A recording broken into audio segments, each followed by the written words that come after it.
किसी को आशीर्वाद नहीं देना, किसी को कोई दुआ या बद्दुआ नहीं देना।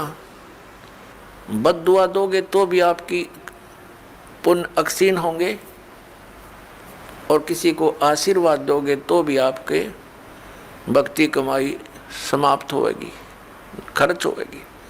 अब जैसे कोई एक पहिए से, एक टायर से हवा और दूसरे टायर में भरे, वो कितना बुद्धिमान है, दोनों कंडम,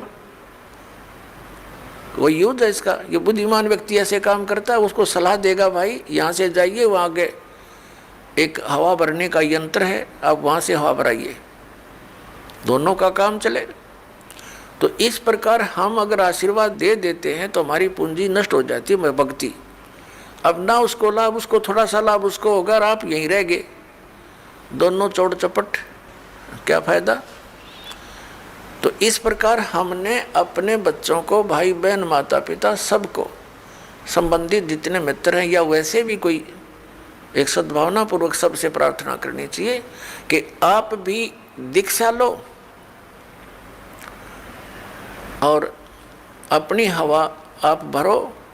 जैसे एक पंप दे दिया जाता है साइकिल में हवा भरने का, तो सब ले लो पंप और अपनी भरो हवा, जब जरूरत पड़े फुल करो और चलो गाड़ी पर, सवारी पर। तो कहने का भाव ये है कि इसी प्रकार ये गुरुदेव जी से दीक्षा लेकर के आप स्वयं अपने भक्ति मंत्र के जाप साधना के द्वारा अपने टायर में हवा स्वयं भरो और फिर चलो। तो इस प्रकार आप जी ने अब ना किसी को आशीर्वाद देना है, ना किसी को बद्दुआ देनी है, दोनों में हमें हानि है। पहले क्या था, इस काल का जाल है।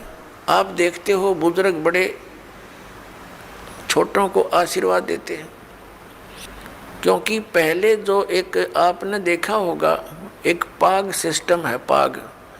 जैसे पिता की मृत्यु के उपरांत बड़े पुत्र को एक पाग बांधी जाती थी, पगड़ी, और फिर वो पिता वाले कर्म वो करता था। आप पिछला इतिहास देखिएगा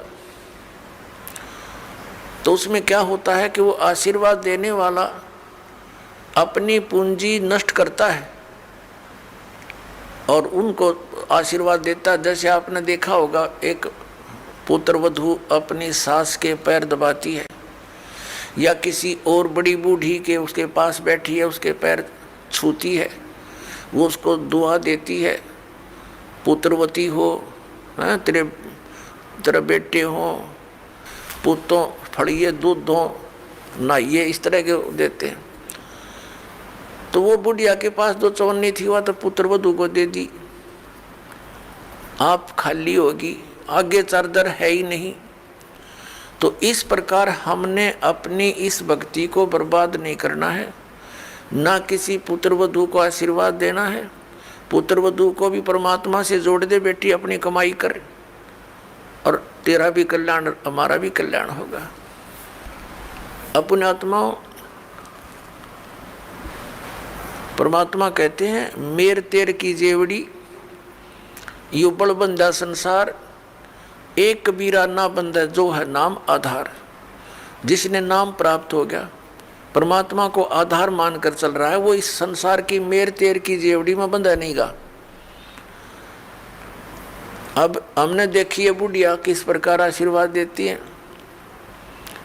जब पुत्र वधू का उसकी अच्छा मेल सा है तब तो आशीर्वाद दे रही है, तेरे भाई जियो, तेरे भतीजे जियो, और तू बूढ़ सुहागन हो। बूढ़ सुहागन माने मरा इतना तेरा पति नहीं मरा, वृद्धावस्था तक सुहागन बनी रहे। और अगले दिन उसकी होगी अनपन, बुढ़िया दे रही से गाल उसने, तेरे भाई मरियो, तेरे भतीजे मरियो, तो रांड होइयो। बताओ, वो दूना टोटा कर लिया उसने। पहले तो आशीर्वाद दे के खोई, फिर उसने बद्दुआ दे के भक्ति खोई। तो ये कोई बात हुई?